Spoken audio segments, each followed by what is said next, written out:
Now, the economic illusion, it is continuing, and we're seeing numbers come out showing us how great the economy is. Now, this is just one gigantic illusion. What is happening here, the numbers, the calculations that were used before, they are being put into overdrive right now to push this entire system to the edge, because the main plan here is to get rid of the central bank, to reshape the entire economic structure. And when we start looking at real information and real data, the real numbers, we can see that the economy is declining rapidly. Statistical numbers, you can make them any way you want them to be. It makes no difference, because all you have to do is revise, change, leave something out, and you can make anything look great. And that's what is happening right now. Now, if we look at durable goods, what do we see happening? Well, after 2 months of declines, durable good orders were expected to rebound immediately in June. They did not. They thought they were going to get a 3% surge in durable goods, and when it came out, it was a meager 1%. Now, when we start to look at this, we have to look at why did this happen? Well, it was from the military-industrial complex. They saw a rise of 20% month on month. Remember, durable goods are those big-ticket items, washers, dryers, things like that, and we are definitely not seeing that. People are not going out and purchasing these items. So this number right here is showing us that the people, they're not going out and purchasing the big-ticket items. Yes, if you include military spending, it looks fantastic. Just like with retail, when gas prices go up, they say retail is doing a lot better, but really, is it? No, it is not. If we look at housing, we see housing is falling apart around the world. And if we look at it right now, we see there's a national slowdown. National home sales fell 11% year over year in June. Sales dipped. So did the total amount spent on real estate. The total dollar volume dipped 12% over year in June, totaling about $23.5 billion. And we can see right now, with less money spent, less taxes come in. People are trying to sell their houses. It is not working. If we look here in the U.S., we see new home sales. Well, they tumbled to an 8-month low. So let's look at some of these numbers here. In June, we saw a 6.7% surge, and they said, wow, real estate, it's incredible, new home sales, it's fantastic. And then all of a sudden, they went back and they revised the numbers. Now, they're at 3.9%. So June tumbled 5.3% month on month, well below expectations. This is the biggest month-on-month drop in new home sales since December 2017. And this also follows a plunge in housing starts in June. Demand weakened in 3 of the 4 U.S. regions, including a 7.7% drop in the South. This is the largest area. The decline in sales left 301,000 homes available nationwide in June, and refis are down by 30% year on year. What we're seeing here is the bubble is bursting in the housing market. So we have existing homes, new home sale reports showing us they're a lot worse than everyone expected. Now, we know there's a lot of statistical manipulation that they keep, using to revise these numbers to make the numbers look better. But we see what's happening with the home builder stocks. They're in an official bear market, with some home builder stocks down over 30% since late January. And with the new home sales report, along with a serial decline in the housing starts data, disproves the low inventory narrative. Affordability, rising rates, and shrinking pool of potential home buyers who can qualify for conforming mortgages has torpedoed demand. The latest Michigan Consumer Sentiment Report featured a chart that says home buying sentiment is declining, because people realize on the front lines what is happening right now.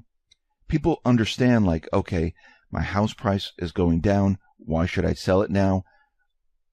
The mortgage rates are going up. I'm not getting raises at work, or I lost my job, and right now I can't purchase a house. So as you can see, the consumer sentiment toward buying a home is at its lowest reading since 2008.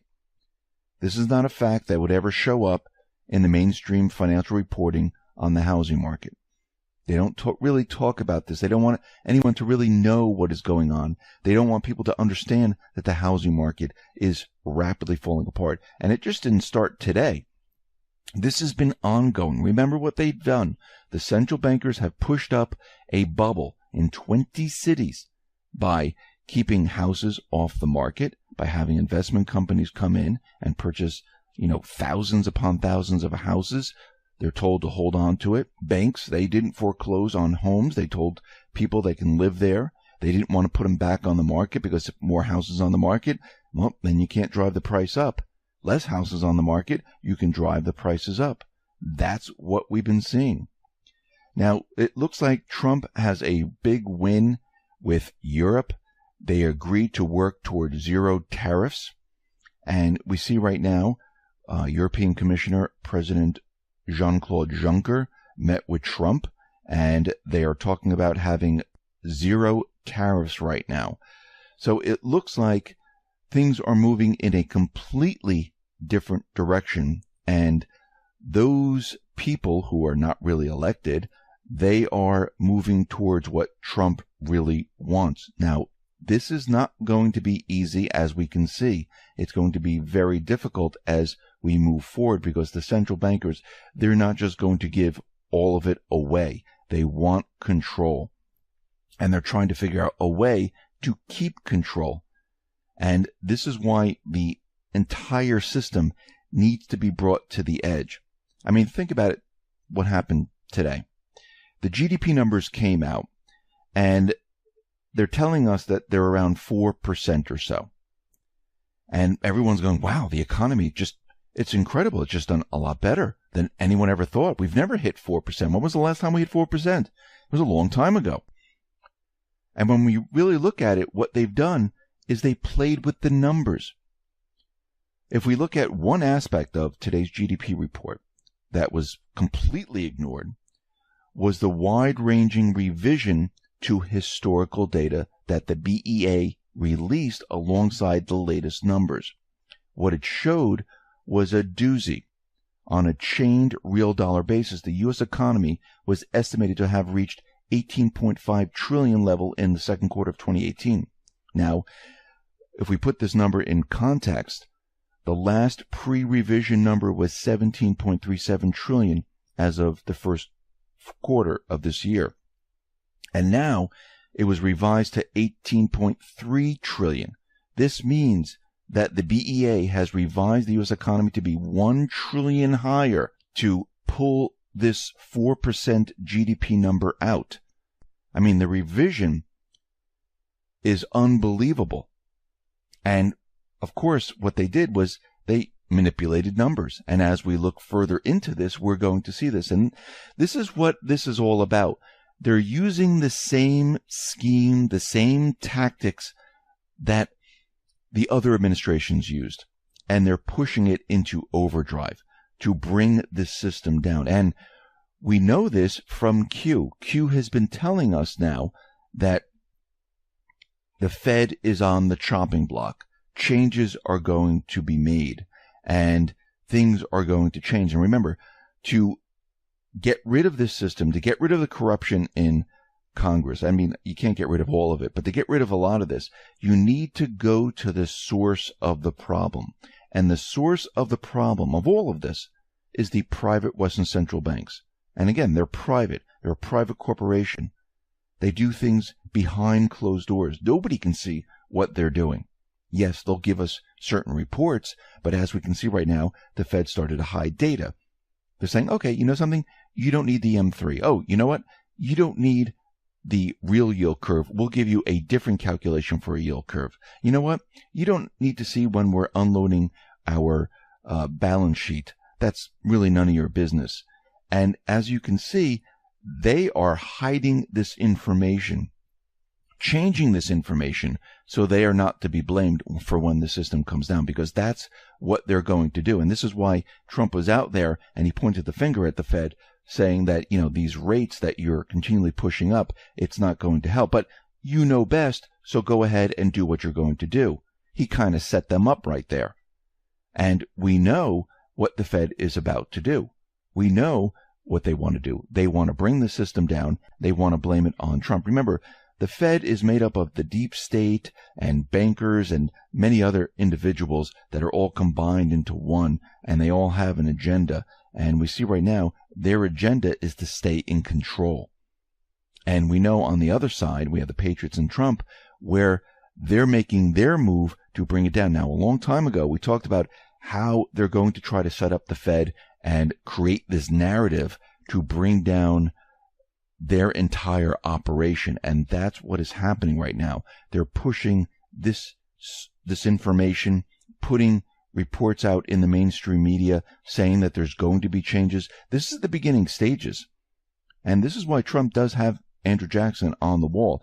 It's to make changes to bring down the old system so a new system can be put into place. And when we move into this new system, it's not going to be easy. Trump, the Patriots, they're going to try to make it as easy as possible. But when you're switching from one system to another, it's not just going to be a snap of the finger and everything is great. I mean, look what Russia has gone through. Look what many other countries have gone through. But on the other side of all of this, it will be a lot better. And it will be a lot better for many, many people if they want to start a business, if they want to send their children to school, health insurance. The value of the currency will not decline the way it is. We will not have the crashes that we have been experiencing from the Fed. We won't have this manipulation where all the wealth is driven up to the 1%. And everyone else is standing here going, I can't even find a job. I can't even make ends meet. I'm not even making enough. And who knows, maybe all these taxes, if we get rid of the central bank, will completely disappear. And we'll go back to sound money, an economy that really works for the people, not for a chosen few. And this is what it is all about. We're moving in this direction. But everyone needs to be prepared for this, because it's not going to be easy, like I've been saying for quite a while. You're going to have food, you're going to have water, you're going to have supplies, you're going to have cash on hand. I do believe you're going to need some cryptocurrencies, gold and silver, to weather this storm, because as we go through this transition, yes, we're going to see hyperinflation.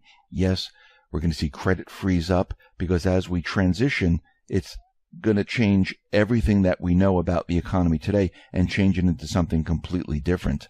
And I do believe there'll be a new currency. Things will have to change. But once it does, it will be a lot better than it is today. And to get through this, you need to be prepared. Now, for those people that aren't prepared, they're going to struggle a little bit. And the Patriots and Trump and the rest, they're going to try to make it as easy as possible. But again, you can't do it on a nationwide basis. It's completely impossible. So people are going to complain. People are going to be very angry. People are going to be pissed off. And not just with this, but with many other things that Q has been talking about. But we all need to be ready and prepared for this, because as we can see, things are breaking down rapidly. The manipulation is really out of this world today, where they're really changing a lot of the information to make it look like we're doing a lot better than it really is. And of course, using the same strategy that they've been using all along, so we can turn around and say, what have you been doing here? You've been manipulating all these numbers to make us think that the economy's doing well. The central bank has been telling us that it's doing well. They're saying we're on track, we're on recovery. Everything looks great. What went wrong? Let's take a look at the Fed. Maybe we should audit the Fed. And we know that Trump will sign that audit bill. And once he does that, it will be game over for the central bank, because then you can go in and take a look at what they've been doing. And once you find out what they've been doing and it's presented to the American people, guess what happens? You can remove the Fed. You can get the votes to say, we don't need them anymore. There's no reason. Or take them over and control it. Make sure it's not private anymore. Make sure it's a people's central bank that creates the currency without interest attached, which is basically the Treasury. So we can see things are moving in the right direction, and we're headed towards this transition where everyone needs to be prepared.